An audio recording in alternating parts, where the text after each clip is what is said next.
conhece, eu sou Andréa Pereira, sou uma das sócias da O Investimento, responsável pela parte de comunicação e marketing. Hoje a gente está recebendo Ana Laura Magalhães, fundadora e estrategista de conteúdo do canal Explica Ana.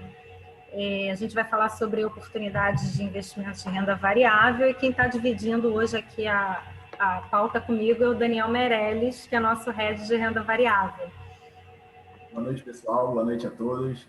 Como a Andrea falou, eu sou o head de renda variável aqui da O Investimentos. Eu tenho o prazer de estar aqui com vocês hoje, junto com a companhia da Ana Laura, para falar um pouco sobre as oportunidades de renda variável.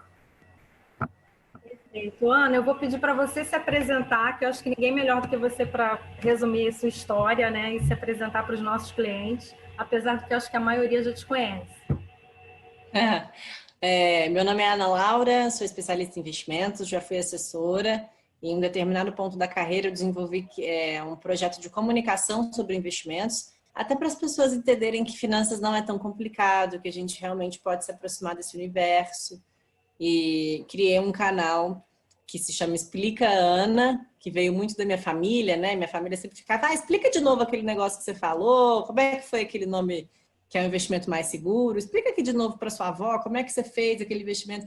Isso ficou tanto na minha cabeça que acabou surgindo o Explica Ana, que hoje é uma plataforma de conteúdo através de 6 redes sociais que atinge 3 milhões de visualizações por semana. Então, realmente é uma estratégia de conteúdo em massa. E é uma honra estar aqui com vocês digitalmente, pena que não presencialmente, mas com certeza a gente vai conseguir fazer um conteúdo bem legal. Com certeza. E não vai faltar oportunidade para você estar aqui pessoalmente. Para a gente iniciar o nosso bate-papo, até para você saber, a gente fez, nesses últimos meses, mais de 60 lives com assets, com CEOs de empresas, falando desde o começo da pandemia, como é que foi, o que aconteceu, como é que a gente estava vendo aquele momento.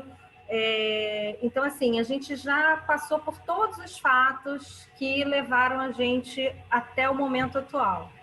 Para a gente começar a contextualizar até o assunto que a gente vai tratar, diante do cenário que a gente tem pela frente, considerando tanto o contexto internacional quanto nacional, o que você gostaria de destacar?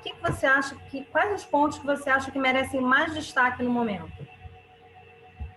É uma pergunta complicada, né, André? Porque é difícil a gente não considerar tudo. E talvez ouvir essa resposta possa trazer um pouco de espanto para alguns investidores. Como assim? Eu preciso levar tudo em consideração? Mas é porque o mercado financeiro ele é formado por diversas características desconectadas que impactam ele de alguma forma. Eu costumo dizer que se você é bem informado, você vai ser bem sucedido. Não quer dizer que você vai ter que ler todos os jornais de manhã antes de começar seu dia ou ler todas as reportagens possíveis sobre economia, mas entender que existem alguns fatores essenciais para a gente se manter antenado e outros que dá para entender de uma forma lógica como vão ser esses desdobramentos. Então, dentre os essenciais, é muito importante a gente entender primeiro o que está acontecendo com a nossa taxa básica de juros. Como que o Banco Central está atuando para estimular o crédito e trabalhar a nossa própria moeda nacional? Eu acho esse dado muito importante porque, para a maioria dos investidores, para as pessoas que realmente têm poder aquisitivo para investir hoje, elas passaram por um cenário extremamente estressado no começo da década de 90, né, no final da década de 80. Eu gosto muito de pegar a geração dos meus pais como referência. Uma geração que pegou ditadura, milagre econômico, década perdida, confisco da poupança, hiperinflação no Brasil, troca de plano real, né, cruzado, cruzeiro novo, real, etc. E a gente vê que, na verdade, é um país ainda com um sistema financeiro em amadurecimento. Mas se eu entendo o que o Banco Central faz como uma ideia primordial, aí eu consigo entender os desdobramentos disso. Eu sei que o real hoje é uma moeda sólida, e que as atitudes do Banco Central fazem com que ela fique desvalorizada perante as moedas mais fortes. Por isso o dólar está caro, por isso está caro viajar, comprar produto importado, mas está melhor para exportar, para quem trabalha com isso. Então, são algumas informações para serem levadas em consideração. Internamente, eu diria que isso. E externamente, ficar de olho nas principais potências econômicas, cujas atitudes também impactam diretamente a nossa economia ou indiretamente em algum aspecto. Primeiro, eleições nos Estados Unidos mês que vem. Trocar de presidente nos Estados Unidos, se Trump for reeleito, significa uma diretriz totalmente diferente do que pode vir a acontecer se a gente tiver uma eleição democrata, que é a substituição dele pelo Biden, que era o vice-presidente do Barack Obama, que tem uma vertente muito mais democrática.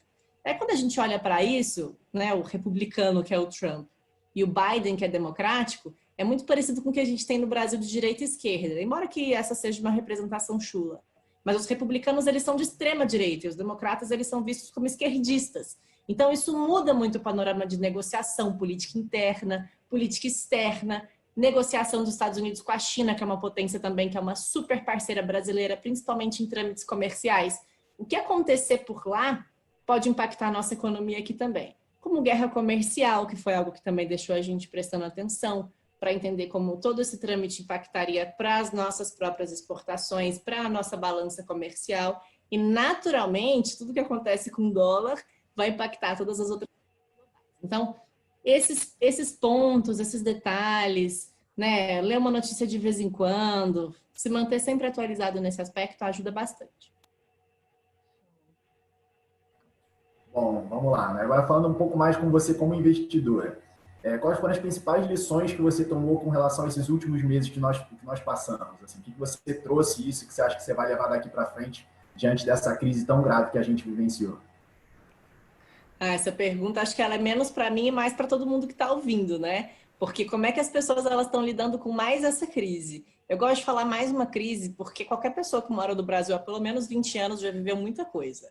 Já viveu muitos impactos econômicos, já viveu diversas situações onde você acreditava que era o fim do mundo. E se a gente olha, né, até para o final dos anos 90, que onde a gente tinha ali aquele inicinho do Plano Real tentando funcionar, tripé macroeconômico, inflação tentando ser controlada, né, tudo aquilo tentando fazer funcionar, na verdade o Brasil quase quebrou muitas vezes. Mas não quebrou. E a gente está de pé, a gente está aqui, a gente sabe que o povo brasileiro também se desenrola e consegue, pelo menos, não virar uma Argentina que já está de bom tamanho. Então, dentro desse atual contexto, né, do que a gente pode chamar de crash do Covid, que eu acho que é mais uma crise que a gente está vivendo, é uma crise diferente. Por quê? Se a gente olha para a crise econômica, crise financeira, ela é uma crise de consequência. E é diferente das outras crises. Por exemplo, se a gente pega uma crise mais próxima do que essa que a gente está vivendo agora, que foi em 2008, era uma crise financeira que impactou a esfera produtiva. Essa crise que a gente vive hoje, ela é uma crise produtiva que atrapalha a esfera financeira, porque eu obriguei todo mundo a ficar dentro de casa. As pessoas não produzem. Se elas não produzem, elas não recebem dinheiro. Se elas não recebem dinheiro, elas não podem consumir. Então, eu crio um círculo vicioso dentro da economia brasileira, que é um choque simultâneo de oferta e demanda. E isso prejudica a economia como um todo. Esse desdobramento, naturalmente, reflete na esfera financeira, que é uma esfera diferente da economia real. Algumas empresas acabam sendo mais prejudicadas que outras, como o próprio setor de turismo, companhias aéreas no geral, né? São empresas que perderam muito valor de mercado. Shopping, muito valor de mercado foi perdido. Mais de 11 mil lojas foram fechadas em shoppings pelo Brasil todo, de abril até agosto. A gente olha para isso de uma forma preocupada. Mas, ao mesmo tempo, trouxe uma evolução tão necessária no curto prazo que muitas empresas de tecnologia ou de e-commerce evoluíram muito. Então, a gente vê a prática cultural que a gente tinha antes de sair de casa para ir numa loja, comprar um bem de consumo, acabou sendo substituído por eu ter essa mesma experiência de comprar aquele mesmo bem de consumo através de um site ou do meu celular. Mas ele precisa ser entregue na minha casa. Então, o setor de logística ele não foi tão impactado quanto esse setor de economia real e de varejo físico, né? E nem tanto os próprios galpões de logística ou as empresas de tecnologia que precisaram desenvolver software, automatização e assim sucessivamente. Isso faz com que a gente perceba também alguns desdobramentos diferentes. Se eu sou um investidor que sempre acreditou muito na economia tradicional, talvez faça sentido eu olhar para a minha carteira agora e tomar uma decisão mais voltada para as empresas que já são mais tecnológicas ou que se preocuparam com isso de uma certa forma. Para aquelas empresas que não são tecnológicas, que elas pelo menos deram início a um processo de digitalização de toda a sua produção, né? Para algumas não é tão comum. Ou posso olhar também para algumas commodities, né? Porque esse movimento de câmbio também trouxe um benefício para esse tipo de exportação. Mas a minha lição final é muito nesse processo de diversificação mesmo. Existe um modelo matemático que é premiado mundialmente que comprova que quanto mais diversificada a sua carteira, menos risco você tem e prioriza e maior a priorização da sua rentabilidade. Pode parecer complexo, né? Porque, nossa, mas como assim? Quanto mais investimento eu tenho, mais dinheiro eu posso ganhar? A ideia é que se você diversifica estrategicamente o seu portfólio de maneira complementar, então não é também ter 140 investimentos diferentes. Eu posso ter 7 investimentos diferentes, mas eles são totalmente complementares. E isso vai fazer com que, para cada acontecimento inesperado, eu consiga um tipo de rentabilidade. Poxa, se a gente tivesse, no final do ano de 2019, de volta, a gente estava vivendo um momento de expansão de bolsa, redução de juros, controle inflacionário e otimismo de reforma da Previdência. Passou 2020 e a gente está com juros baixos, com a inflação controlada, com a reforma da Previdência totalmente obsoleta, porque todo o dinheiro que a gente economizar em 10 anos já foi gasto, exatamente por causa de um cenário pandêmico, não estou falando que é certo ou errado, mas os cofres públicos foram também impactados e a gente não tem uma perspectiva de saída de uma crise, um PIB negativo, a gente tinha uma perspectiva de PIB positivo. O que eu poderia ter na minha carteira naquela época que eu não dei atenção porque eu achava que o cenário de otimismo ia continuar perpetuante? Talvez eu não estava olhando muito para fundos multimercados, estava mais preocupada em investir em bolsa. A bolsa estava 118 mil pontos. Talvez eu não estava muito preocupada em proteger meu patrimônio com alguns ativos de segurança, mais dólar, mais câmbio, mais ativos voltados a ouro, por exemplo. Estava mais preocupada com alguns outros aspectos que, na verdade, dificultaram esse meu processo de rentabilidade num ano instável. E a lição que fica é: sempre esteja protegido, porque ninguém sabe o dia de amanhã. Pode ser que você ganhe menos dinheiro do que se você ficar totalmente alavancado, mas em cenário de queda, você acaba sendo mais resguardado. Eu falo que volatilidade para cima é ótimo, mas o tanto que sobe pode cair ou mais. Né? Então, se eu ganho 20% no ano, sabendo que eu posso perder 20% em outro ano, tudo bem. Agora, se eu prefiro ganhar sempre 12%, pode ser que faça mais sentido para a minha carteira, né? Ou 2%, enfim, é claro, vai variar de cada investidor, perfil e etc. Perfeito. Pegando até esse gancho, né? Você comentou que no final de 2019 o pessoal estava muito focado em bolsa, e depois que a gente viu a bolsa caindo, os investidores ficaram um pouco apavorados, mas depois, com juros a 2%, é quase mandatório a pessoa buscar alternativas, né, que rentabilizem melhor o dinheiro. E pior que os juros a 2%, é uma inflação que a gente sabe que está chegando já nos juros real negativo. A gente está vendo que a Bolsa, a B3, ela não para de bater recorde de CPF entrando na Bolsa.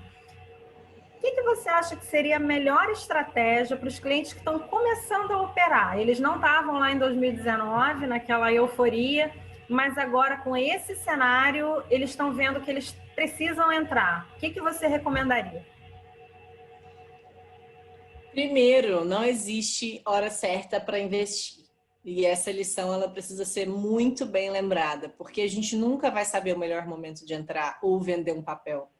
O melhor momento de você investir é quando você tem dinheiro e você está pretendendo maximizar ele de alguma forma, principalmente levando em consideração o tempo como um fator adicional para você conseguir maximizar esse patrimônio. Então, se você não tem pressa e se você tem um mínimo de conhecimento ou vontade, interesse, é importante você saber que existem algumas escolhas que podem ser muito bem fundamentadas, e talvez o Daniel possa falar sobre isso melhor do que eu.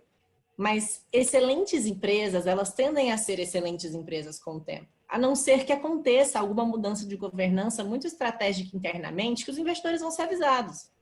Né? Então, se você não investiu ainda e você tem vontade, o primeiro mito que você tem que perder na sua cabeça é que investir é um cenário de aposta.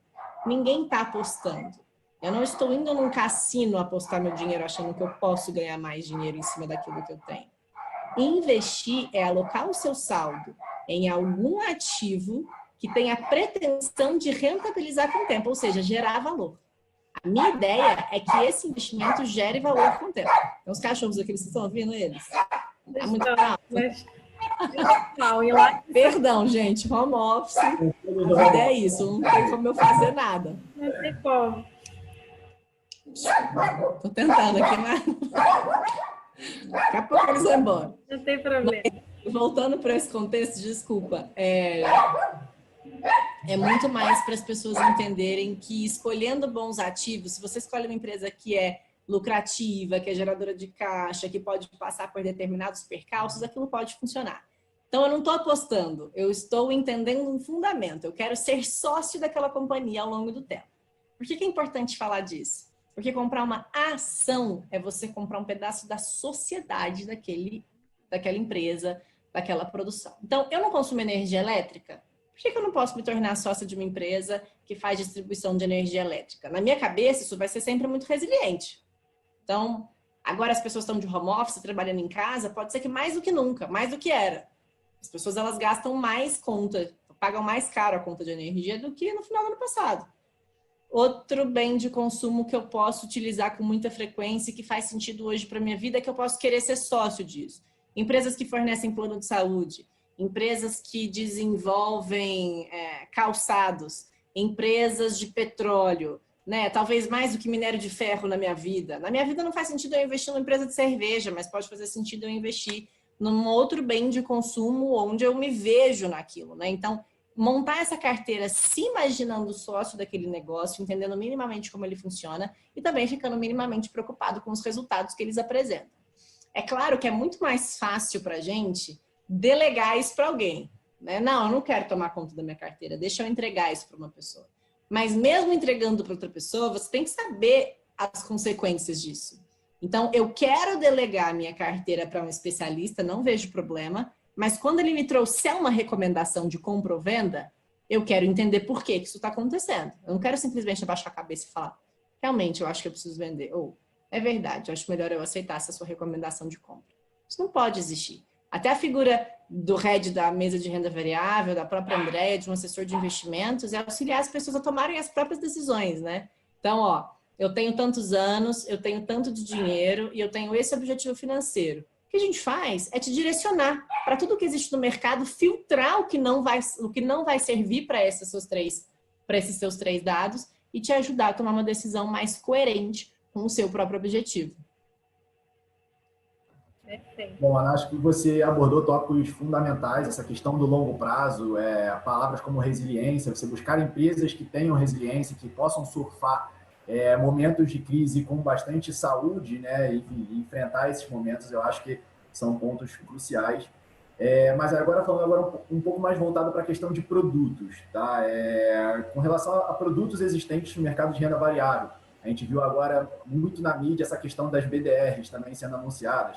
Quais são as alternativas que você considera as principais para os clientes estarem de olho nas suas carteiras? O que você acha fundamental eles acompanharem no dia a dia? É legal isso, né? Mais um ativo de investimentos. Na minha opinião, a CVM liberou as BDRs para os investidores comuns porque não tem papel. A Andréa falou, é recorde atrás de recorde de novos CPFs investindo no Brasil. Para um país continental de 200 milhões de habitantes, 210 milhões de pessoas, e a gente tem 3 milhões de CPFs investindo, a gente tem uma renda ou muito concentrada mesmo, ou a informação que é concentrada, né? Porque se a gente tem todo esse resto de país, né? Não falar a palavra resto, todo o restante do país, que ainda é um potencial consumidor de produtos financeiros, se mais 1% da população quisesse investir, não tem mercado de capitais. Você já começa a ter uma demanda tão grande por alguns produtos que você distorce o preço. Se eu tenho mais 1% de investidores querendo comprar Magazine Luiza, vai valorizar tanto essa ação que talvez não seja um retrato do que ela representa, mas uma demanda muito significativa pelo papel. E aí você entra numa esfera insaudável, né, do que pode ser o mercado financeiro. Então, você ter novos produtos, você ter um mercado de capitais fomentados, você ter novos follow-ons, você ter novos IPOs, você ter novas subscrições de fundos imobiliários, você ter novas emissões de ofertas públicas, isso vem como uma consequência também de novos investidores entrando. O capital, ele existe. Os ativos são finitos. E a ideia de ter os BDRs dentro do nosso sistema financeiro é exatamente dar mais opção para o investidor. Tem mais BDR já negociada na Bolsa Brasileira do que ações brasileiras da nossa própria Bolsa. Olha que bizarro isso. A gente tem 500 BDRs negociadas na Bolsa Brasileira e um pouco mais de 400 ações brasileiras negociadas na Bolsa, sendo que nem 80 compõem o nosso índice Bovespa. É muito restrito. O nosso mercado ele ainda está amadurecendo. Então, quando a gente olha para, eu acho que 118 mil pontos é muito caro, se a gente aumentar 1% de papel e 1% de novos investidores, isso é muito barato ainda. Principalmente quando a gente olha para a nossa bolsa em dólar, né? Se a gente olha para a nossa bolsa na ótica do investidor internacional, ele olha para cá e fala, gente, esse Brasil aqui está muito barato, né? Está mais barato que antes da crise de 2008. Estava mais caro naquela época, olha que engraçado. E assim a gente pode também tomar algumas decisões baseadas nisso. Para quem não está familiarizado com esse tema, a gente tem, não sei se tem muitos clientes aqui, BDRs são investimentos que trazem a possibilidade da gente poder investir em ações globais. Então, se antes minha carteira de investimentos era investir em ações brasileiras ou produtos brasileiros, agora, ao invés de eu poder abrir uma conta internacionalmente, mandar dinheiro para fora, deixar esse dinheiro repatriado, declarar o imposto de renda, né, eu posso investir daqui, na minha plataforma da XP, no meu celular, em Facebook, em Apple, em Amazon, nas ações das empresas que eu quiser. Se eu não me engano, no próprio comunicado da CVM estava escrito que só ações da Nasdaq e da New York Stock Exchange vão ser disponibilizadas nesse começo. Então, a gente não pode olhar muito para ações globais ainda, mas para essas ações internacionais faz muito sentido. E trazendo um adendo, tem um novo produto também distribuído pela XP, que é o Ashmore, que na verdade é um fundo de investimentos voltados para países emergentes. Porque existe um estudo que comprova que por mais que a gente tenha excelentes empresas de tecnologia em países desenvolvidos, a gente tem os países em desenvolvimento com uma absorção muito menor das consequências do Covid do que esses países mais desenvolvidos. Então, ainda existe um mercado de recuperação ali um pouco mais incisivo. E esse é um produto que mostra também uma possibilidade de investimentos em outros países que não os que a gente está mais, obviamente, relacionado, né? Então, talvez olhar para Chile, talvez olhar para África do Sul, Índia, China, como alternativas de investimentos e sair dessa mesmice que a gente tem quando olha para o mercado brasileiro, que é normal, né? A gente é brasileiro, ganha dinheiro em real, na hora de investir a gente olha para o mercado brasileiro, mas se a gente olha para o Brasil perante ao mundo, a gente exclui 97% do PIB mundial quando a gente olha só para cá, e a gente também deixa de investir em inúmeras outras empresas. No caso, a gente fica fora de 99% do mercado global em equities, quando a gente deixa de considerar ações internacionais. Perfeito. Ana, você acabou de participar de um evento da Infomoney, realizado pela Infomoney, sobre fundos imobiliários. Então, eu queria aproveitar essa tua participação nesse evento para perguntar quais as novidades que foram citadas por lá e como que você está sentindo o mercado de fundo imobiliário nesse momento. Até gravei um podcast hoje sobre isso. Para quem não conhece o canal da Explicana, eu estou no Telegram, no Instagram, no Twitter, LinkedIn, Facebook, nem sei mais onde. Em todos os lugares que você procurar, você vai achar esse canal Explicana, levando conteúdo para você.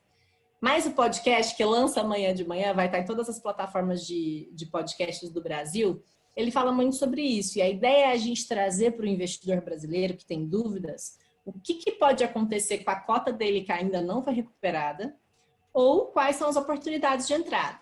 Do mesmo jeito que na Bolsa, muitas empresas caíram muito os seus preços e não recuperaram ainda um patamar parecido de onde estavam, pré o crash do Covid. Adoro falar essa palavra, acho que é um ótimo apelido. E muitos fundos imobiliários até, na maioria dos casos, menos, né? Porque fundos imobiliários representam lajes corporativas, e o home office acabou atrapalhando muito os preços desses ativos, lajes de hotéis, que também foram diretamente impactados, lajes de shoppings, a gente também não precisa comentar muito, né? O e-commerce também traz uma substituição muito grande para esse tipo de ativo, lajes residenciais, muitas pessoas entregando os seus aluguéis, né? Muitas pessoas aí também ou trocando de casa porque perceberam que não vão morar em lugares pequenos, indo para lugares mais espaçosos, valorizando mais um outro tipo de arquitetura, né? Vocês estão no Rio, talvez é um pouco parecido com o que a gente vive em São Paulo, que é um metro quadrado extremamente caro em áreas estratégicas, porque elas eram mais centralizadas. E isso deixa de fazer sentido quando eu posso trabalhar de qualquer lugar, né? Então, isso acaba prejudicando também esse setor de residência, mas não prejudica muito os fundos de logística. Então, se eu já estava posicionado em fundos de logística e também tinha os outros papéis, pode ser que um tenha se valorizado e os demais caído, e isso tenha trazido um equilíbrio para o meu portfólio. Ou, se eu estava muito nos ativos que não este que está valorizado, eu ainda preciso esperar um movimento de recuperação. E o ciclo econômico do setor imobiliário ele é muito diferente do ciclo econômico da economia real e da esfera financeira. Ele é muito mais longo. Muito mais longo. Até se eu quiser comprar um apartamento esperando a valorização dele, vai ser diferente do que eu comprar uma ação esperando a valorização dela. É outro tempo, é outra previsão de rentabilidade. Pode ser que a ação demore mais, mas é menos factível, porque você acertar exatamente a zona urbana que vai se valorizar em 10, 15 anos, é tão difícil quanto você acertar na bolsa que vai dobrar de preço em 6 meses. Não existe essa possibilidade, a não ser que você tenha informação privilegiada, né? Então, saber exatamente como se posicionar ou ter um mínimo de noção básica para você acertar o máximo possível naquela estratégia também é muito relevante. É um setor extremamente essencial para o nosso desenvolvimento, para o PIB brasileiro, para a nossa evolução, para o desenvolvimento mesmo do país como um todo. Construção civil é extremamente relevante. Isso acaba impactando também empresas de construção civil negociadas na Bolsa, que você também já vê um retorno, né, uma revalorização, claro que caminhando ali, algumas ainda voltando do básico, mas mesmo que devagar, já com algum processo de retomada. Bom, a nossa próxima pergunta seria basicamente sobre os setores que foram mais impactados, tanto positiva quanto negativamente, mas você já acabou falando muito sobre a questão dos galpões logísticos, enfim, os shopping centers, as lojas corporativas. Então, eu queria que a gente voltasse um passo atrás e mostrasse, porque tem muito investidor que ainda não conhece, não está familiarizado com o mercado de fundos imobiliários, e a gente pudesse mostrar para ele quais são as principais vantagens que a gente tem em investimento em fundos imobiliários em comparação com imóveis físicos mesmo, né? Com a aquisição de apartamentos próprios. E aí depois, já emendando uma outra pergunta, se você pudesse comparar e mostrar quais seriam os principais indicadores que deveriam ser utilizados na hora de uma aquisição de um fundo imobiliário. O que seria o principal fator, o principal indicador que a gente deveria olhar na hora de analisar um fundo imobiliário em comparação com o outro? Essa pergunta é muito boa, viu, Daniel? Porque é muito comum a gente ver muitos brasileiros que são apegados a imóveis. Eu não sou a pessoa que mais detesta você mobilizar seu capital num apartamento ou numa casa. Eu acho que são prioridades diferentes. São estratégias de investimentos. Tem gente que ganha muito dinheiro fazendo isso, comprando, vendendo apartamento, reformando, vendendo. Mas são estratégias, né? O que eu posso dizer em relação a essa comparação direta é que ou você compra o ativo real e você se responsabiliza por ele, habite, IPTU, inquilino, manutenção e etc. Ou você pega esse mesmo capital e simplesmente aloca na esfera financeira, onde toda essa burocratização ela é direcionada a outra pessoa. Então, esse endereço aqui não funcionou, construíram um viaduto na minha janela. Tudo faz. Eu tô aqui, ó. Eu posso vender agora esse fundo imobiliário. Eu não quero mais essa laje de hotel. Eu gostei mais da laje de logística. Eu posso simplesmente fazer essa troca. A liquidez é de 2 dias. Então, existe muito mais esse processo beneficiar, é mais benéfico para aqueles investidores que talvez tenham um pouco mais de dinamismo dentro do próprio perfil, de se verem mais representados nessa esfera de fundos imobiliários e não no ativo imobiliário em si. Agora, se a gente olha para a construção cultural que a gente teve no Brasil, eu já até citei diversos planos econômicos, diversos problemas macroeconômicos. Se eu já tive meu dinheiro confiscado por um presidente, é até engraçado, meu pai me ligou agora em 2020 com essa pandemia e falou: filha, você resgate uma parcela dos seus investimentos e guarde na sua casa, porque você não sabe o que pode acontecer. Então, veja o quanto isso é uma característica de uma pessoa que passou por esse tipo de situação. Claramente, eu não tenho essa leitura. Ouvi o conselho, mas fiquei quietinha. Mas por que isso acontece? Porque você tem uma geração de pessoas que estão acostumadas a ver valor naquilo que elas podem ver, naquilo que elas podem solicitar caso aconteça alguma coisa muito significativa na nossa economia e você possa comprovar que você tem um bem no seu nome. Então, não existe mais sistema financeiro, a gente entrou em colapso, mas esses bens são meus. Esse apartamento está no meu nome, esse está no nome da minha esposa, esse carro está no meu nome, esse dinheiro está no meu quarto, guardado embaixo do colchão. Então, você tem essa noção errônea de que o valor das coisas faz mais sentido quando ele é visualizado. E é normal, isso a gente fala até dentro da psicologia do investidor. A gente olha para umas gerações mais novas e vê que esse medo não existe, porque a gente não viveu isso, a gente não sabe o que é viver isso.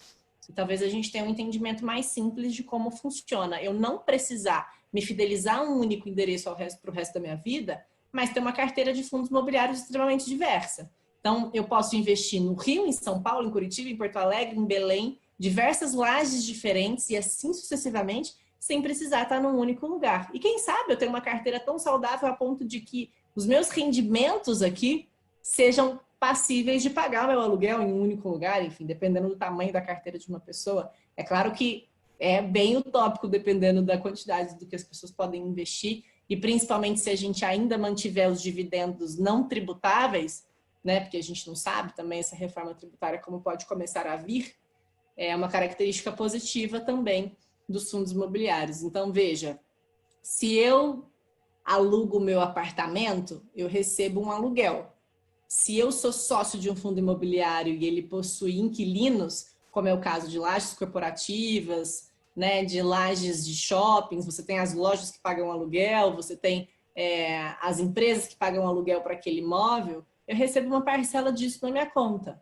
Pô, passou por um cenário onde ninguém está pagando aluguel. Vou ter um dividendo também menor, do mesmo jeito que o inquilino pode largar aquele imóvel na minha mão e eu ainda ter que arcar com os custos dele. Pelo menos no fundo imobiliário eu não tenho isso. Mas, de novo, não excluo uma estratégia de investimento e também não vejo como algo que não precisa ser totalmente direcionado, principalmente para quem quer ter uma casa própria e assim sucessivamente. Deixa eu até pegar esse gancho que você falou do receio do seu pai e falou um pouco de você como investidora. Você como investidora considera qual a estratégia melhor para fundo imobiliário? Mais voltado para renda ou mais voltado para valor? Você está no mudo. Essa pergunta também é interessante, porque se eu olho mais para valor, eu estou preocupada em investir em fundos imobiliários que tendem a valorizar ao longo do tempo. Mas se eu estou preocupado com renda, eu estou preocupado com fundos imobiliários que vão me pagar melhores dividendos. Mas os dividendos, eles são consequência de uma cota positiva. Então, eu Ana, priorizaria valor em detrimento de dividendo, porque um é consequência do outro, mas o inverso não. Bom, legal. Agora, então, Ana, voltando para a parte de renda variável, tá? Mais especificamente falando sobre o mercado de opções e mercado de derivativos. Bom, esse é um tema que ainda assusta um pouco e mesmo a XP tendo diversas excelentes alternativas, alguns investidores ainda não se sentem muito confortáveis quando a gente abrange esse tema de derivativos e tudo mais. Então, novamente, pensando como investidora, né? Como e quais estratégias podem ser utilizadas para que possamos nos proteger em cenários adversos, como a gente passou agora recentemente, e também potencializar nossos retornos em cenários favoráveis dentro do mercado de renda variável. Eu acho ótimo que as pessoas tenham medo de derivativos, tem que ter mesmo, que a pessoa simplesmente sai achando que ela pode fazer uma opção, se posicionar em alguma bolsa, fazer uma estrutura sozinho, não vai funcionar. Poucas vezes isso vai funcionar. Mas, de fato, é um produto que a gente tem tentado desmistificar. E quando bem feito, funciona muito bem. Então, quando você não sabe trabalhar com opções sozinho, talvez a melhor estratégia seja você realmente direcionar isso para um especialista. Eu acredito que você, Daniel, faça muitas estruturas aí na mesa para clientes que queiram blindar o patrimônio. Mas existem algumas ferramentas que são mais fáceis, né, por assim dizer, fáceis no quesito de você comprar uma estrutura pronta, dependendo de alguns ativos subjacentes, né, dependendo do investimento que eu quero ter. Então, por exemplo, se eu sou muito conservador, mas eu quero ter um investimento em bolsa e eu não quero perder dinheiro, eu posso criar uma opção para proteger o meu capital caso ele caia. Mas caso ele suba, eu consigo ter a minha rentabilidade. Ou seja, eu blindo aquele processo de queda e busco apenas o que eu quero. Ou eu posso apostar em queda. Apostar em queda é um jeito errado de falar, porque pode fazer com que as pessoas entendam que seja uma aposta, mas eu posso investir na queda do preço de algum papel. Então, pode ser que na minha cabeça faça sentido eu acreditar que as pessoas vão consumir cada vez menos bens de consumos duráveis, porque eles são mais caros e as pessoas agora têm menos fontes de renda por causa da pandemia. Então, eu posso investir na queda de alguns preços. E quer dizer que eu posso me blindar caso eles voltem a subir, eu não tenho essa perda de dinheiro e eu, na verdade, ganho dinheiro investindo num movimento contrário ao que é mais óbvio. Mas são muitas estruturas e é mais complicado de falar. Para quem quiser, tem um produto que é muito contraditório, que é o COI, que é já um certificado pronto de operação estruturada. O investidor ele adquire esse produto almejando uma alta de rentabilidade. Caso caia, ele tem o patrimônio protegido, mas ele abre mão de liquidez. Então, ele não pode resgatar a hora que ele quiser, né? Ele tem que ficar restrito àquela própria estratégia. Tem quais excelentes que trazem também a oportunidade de investir em mercados que a gente não está acostumado, e tem também essa oportunidade de um investidor mais hesitante conseguir minimamente entender o comportamento de uma ação, porque ele vai ver a variação positiva, mas ele nunca vai ver que ele está perdendo dinheiro. E o máximo que vai acontecer é ele ter esse dinheiro devolvido. Perfeito. Eu vou aproveitar agora esse momento para te perguntar, no momento como esse, a gente já falou de uma série de coisas, a gente já falou de renda variável, ações, a gente já falou de BDR, a gente já falou de fundo imobiliário, estamos falando agora de opções, você citou COI. Qual o papel hoje das empresas como a XP? E aí eu vou até falar do seu canal, né? Na parte educacional e na apresentação das melhores estratégias nesses segmentos de investimentos. É uma boa pergunta também, viu, André? Porque quando eu comecei a trabalhar na XP, isso foi em 2016, não tinha nem campanha publicitária na televisão nessa época. E por que é importante falar disso? Porque quando o investidor entendia o propósito da empresa, o que era raro, era mais difícil da pessoa entender por que valia a pena ela sair do banco e investir na XP. E depois dá para a gente falar também desse processo de bancarização da XP, embora tenha tido muitos anos um discurso de desbancarização, e é totalmente explicável, a gente pode falar disso em seguida. Era muito complicado do investidor entender o que era ter uma corretora independente que trouxesse produtos que não fossem exclusivamente relacionados a ela.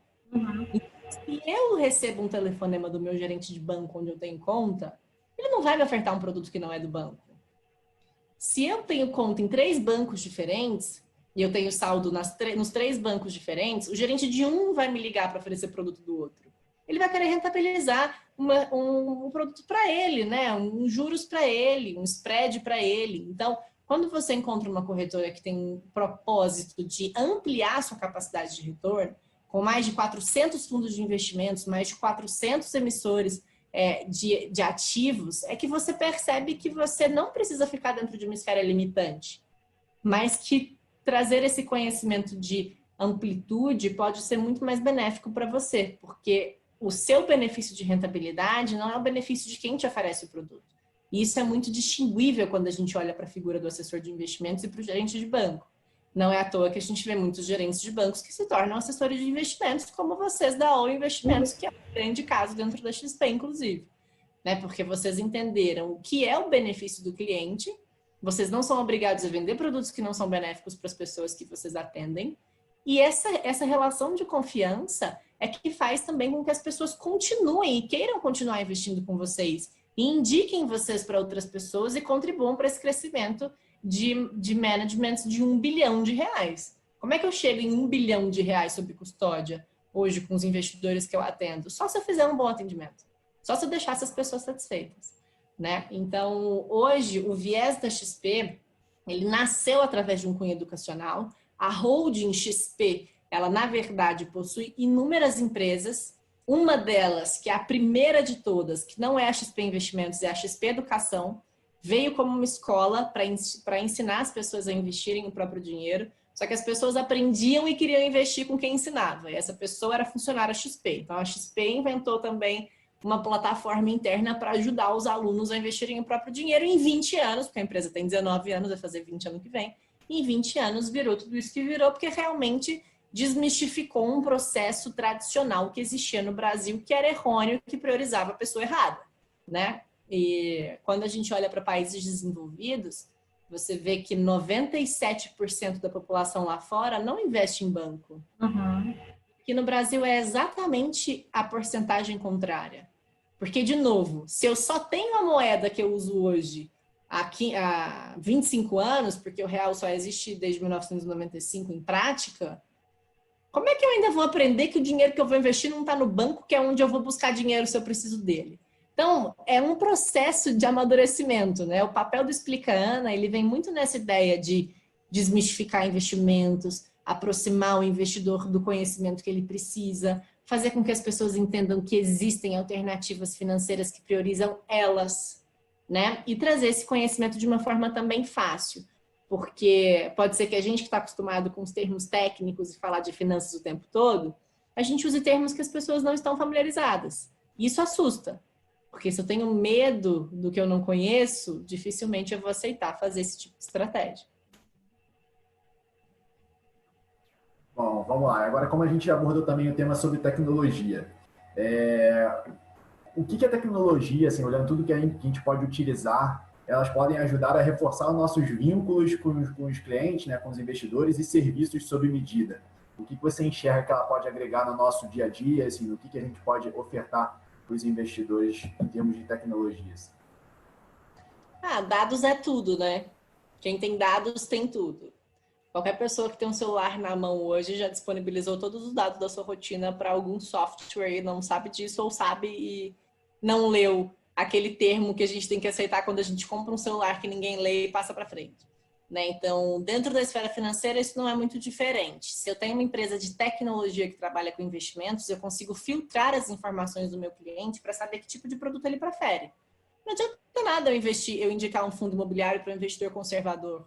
Nem cabe para esse perfil, né? Não adianta eu falar de investimentos internacionais e BDRs para uma pessoa que não quer diversificar esse investimento internacionalmente ou precisa de um resgate no curto prazo, que não pode acompanhar a evolução desse capital ao longo do tempo.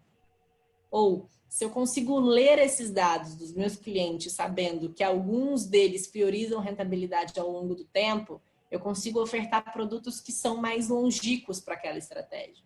Né? Então, na verdade, esse casamento de tecnologia com finanças, como tecnologia e qualquer coisa, ele vem para otimizar um resultado. E é para isso que a gente coloca tanta tecnologia em prática. A XP, para quem não sabe, é listada como uma empresa de tecnologia e não como uma empresa de investimentos. Então, na Nasdaq, a gente é listado como uma holding tecnológica. A XP Inc. é uma holding de tecnologia. Uhum. Todo aparato tecnológico da companhia, ele já é superior a todo aparato de investimentos que a gente possui. Então, você tem uma plataforma que não trava, você tem um aplicativo que funciona, você conseguir fazer uma TED em tempo real para sua conta no banco, você conseguir acompanhar em tempo real a sua rentabilidade, você conseguir negociar os seus ativos, são evoluções que vieram dentro desse viés de tecnologia. Para quem está na XP há um pouco mais de tempo, sabe que o aplicativo teve uma melhora significativíssima ao longo do tempo, porque travava muito, não entregava todas as rentabilidades, não mostrava direito o preço médio. O preço médio foi uma coisa que começou agora no aplicativo. Exatamente. 2 meses atrás você não achava o preço médio da sua posição de bolsa. Então a gente já entendeu que a evolução ela vem dentro também desse outro ecossistema que virou a prioridade da companhia. Nem tem tanto tempo assim. A gente inaugurou em dezembro de 2018 e a gente já vê uma evolução absurda no aplicativo, no nosso sistema, no sistema No que intranet. a gente trabalha no dia a dia. Nossa, a evolução realmente é absurda. A gente já está aqui se aproximando a uma hora de live. Eu queria te agradecer demais o teu tempo, a tua presença. E eu normalmente encerro as lives pedindo ao convidado para deixar uma mensagem final, algum recado, alguma coisa que você queira deixar gravado para os nossos investidores.